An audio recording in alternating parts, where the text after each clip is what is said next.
Aujourd'hui, jeudi 20 et 1 mai 2026, le football sénégalais tient enfin son grand événement. Après plusieurs jours d'attente, de rumeurs, de débats et de projections, Pape Thiaw a dévoilé sa liste provisoire pour la Coupe du Monde.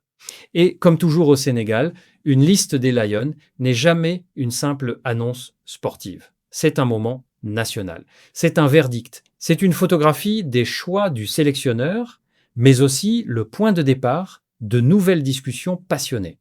Depuis ce matin, les supporters analysent chaque nom, chaque absence, chaque retour, chaque surprise. Dans les rédactions, sur les plateaux sportifs, dans les groupes WhatsApp, dans les cafés, dans les garages et dans les quartiers, chacun donne déjà son avis.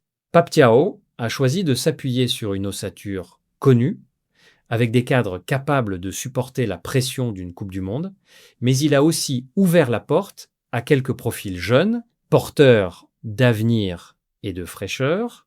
La grande image de cette liste, c'est évidemment le retour de Sadio Mané dans une Coupe du Monde. Absent du Mondial 2022 à cause d'une blessure, le leader offensif des Lions revient cette fois avec une charge émotionnelle énorme. Pour beaucoup de Sénégalais, ce retour ressemble presque à une réparation. Sadio Mané n'arrive pas seulement comme un joueur expérimenté, il arrive comme un symbole.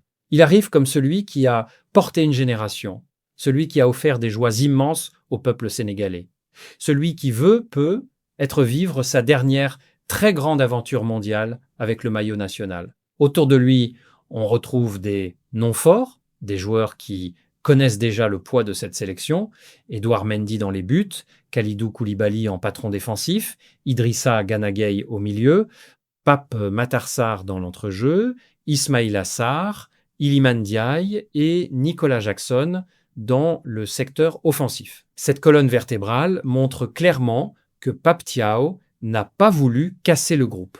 Il a choisi la continuité, l'expérience et la stabilité, tout en cherchant à injecter une nouvelle énergie. Le cas Kalidou Koulibaly était particulièrement attendu.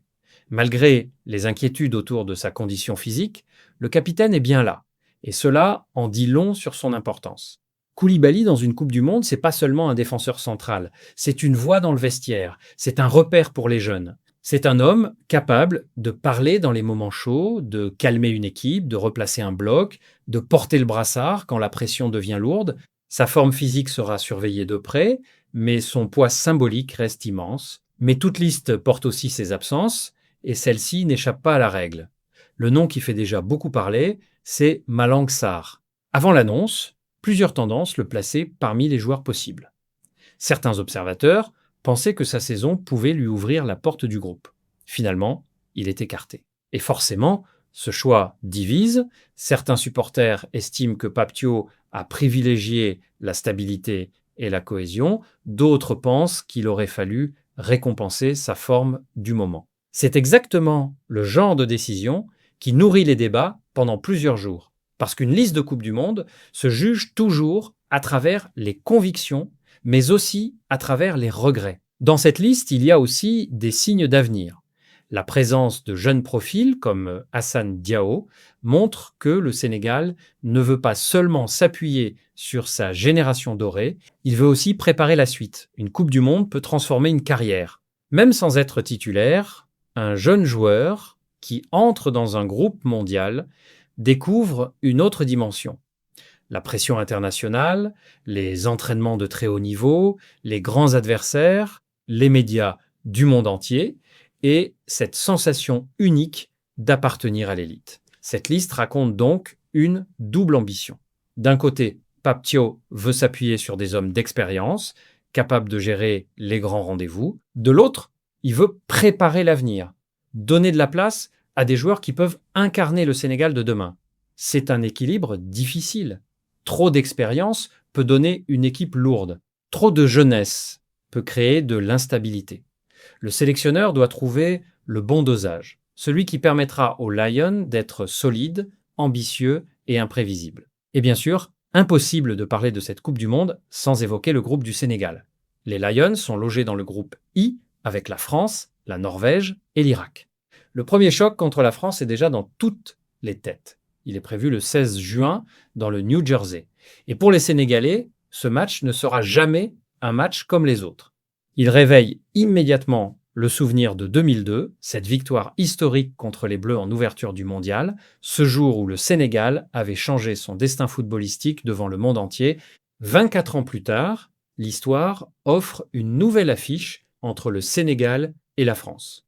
Les générations ont changé, les joueurs ne sont plus les mêmes, le contexte est différent, mais l'émotion reste intacte.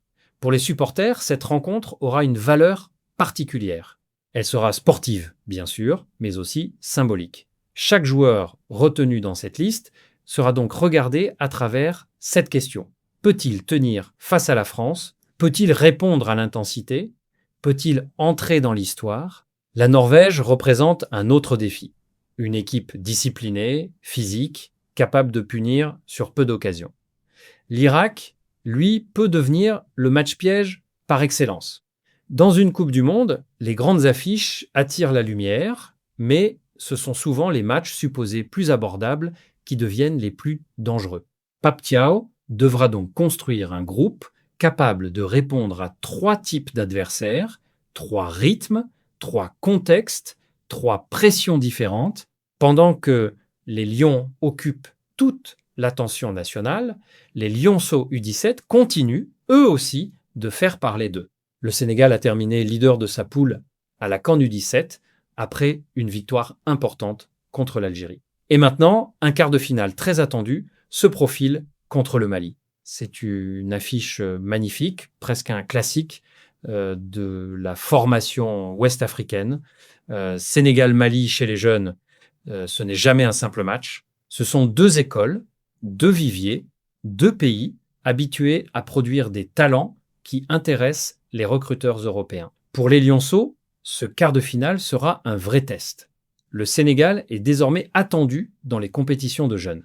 Après les succès des dernières années, les adversaires ne le regardent plus comme une surprise, mais comme une référence. Cela change tout.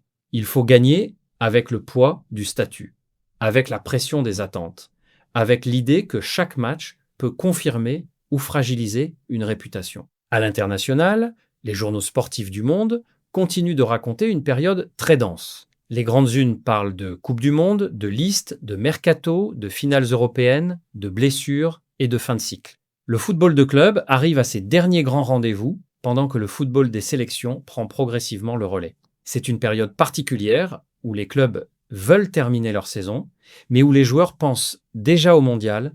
En Angleterre, Arsenal continue de vivre son rêve. Les Gunners ont remporté la Premier League pour la première fois depuis 22 ans. Ce titre est immense. Il met fin à une attente qui pesait lourdement sur le club depuis 2004, depuis l'époque mythique des Invincibles.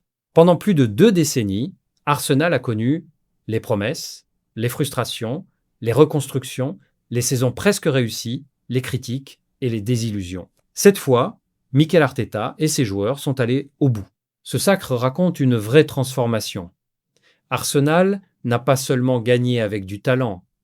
Arsenal a gagné avec une mentalité nouvelle. Une équipe plus solide, plus disciplinée, plus dure dans les moments faibles, capable de gagner des matchs serrés, capable de souffrir, capable de défendre un avantage. C'est souvent cela qui fait passer une équipe séduisante au rang d'équipe championne. Ce titre donne aussi une dimension encore plus forte à la finale de Ligue des Champions contre le PSG. Arsenal arrivera à Budapest avec le statut de champion d'Angleterre. Le PSG, lui, veut confirmer son nouveau cycle sous Luis Enrique. Cette finale ne sera donc pas seulement un match entre 2 clubs, ce sera un choc entre 2 projets. Arsenal veut prouver qu'il est devenu une puissance totale. Paris veut montrer qu'il n'est plus seulement un club de stars, mais une vraie équipe européenne, structurée, disciplinée, ambitieuse. Côté parisien, une inquiétude demeure autour d'Ousmane Dembélé. L'attaquant du PSG est surveillé après une gêne au mollet. À quelques jours d'une finale de Ligue des Champions, ce genre d'alerte prend immédiatement une grande importance. Dembélé est l'un des joueurs capables de déséquilibrer une défense sur une accélération, un crochet, une percussion, une action imprévisible. Paris aura besoin de lui au meilleur niveau pour affronter Arsenal. Manchester City, de son côté, traverse une période plus incertaine. Le titre perdu au profit d'Arsenal et les rumeurs autour de l'avenir de Pep Guardiola donnent une impression de fin de cycle. Pendant 10 ans, Guardiola a façonné City à son image. Il a imposé une culture de la possession, du pressing, du contrôle et de l'exigence. Il a transformé le club, mais aussi la Première Ligue. Si cette page se tourne, elle marquera un moment historique du football anglais. Au Brésil, Neymar continue d'occuper une place immense dans l'actualité. Son retour dans la liste du Brésil pour la Coupe du Monde 2026 relance tous les débats. Est-ce un choix sportif, un choix sentimental, une dernière danse, un pari de Carlo Ancelotti? Neymar n'est jamais un joueur neutre. Il attire la lumière, les critiques, l'émotion, les doutes et les rêves. Son nom suffit à changer l'ambiance autour de la Seleção. Certains supporters brésiliens pensent qu'il doit être là parce qu'un joueur de son talent peut toujours faire basculer un match. D'autres estiment que le Brésil doit regarder vers l'avenir. Mais Neymar, lui, affirme qu'il est prêt. Il veut reprendre le contrôle de son histoire. Après les blessures, les critiques et les longues absences, il veut prouver qu'il peut encore compter dans une grande compétition mondiale. Cette journée du 21 mai 2026 raconte donc un football en pleine transition. Au Sénégal, la liste de Pape Thiaw ouvre officiellement la route vers le mondial. Sadio Mané revient avec une charge émotionnelle immense. Kalidou Koulibaly reste le capitaine et le repère. Malang Sarr devient le grand absent qui fera débat. Les jeunes incarnent l'avenir. Et le choc contre la France réveille déjà les souvenirs de 2002. Dans le même temps, les U17 préparent un quart de finale explosif contre le Mali. Arsenal savoure un titre historique. Le PSG prépare sa finale européenne. Manchester City se demande peut être s'il entre dans l'après-Guardiola. Et Neymar revient dans la grande histoire du Brésil. Aujourd'hui, le football ne raconte pas seulement des résultats, il raconte des choix, des absences, des retours, des héritages, des générations, des fins de cycle et des rêves de Coupe du Monde.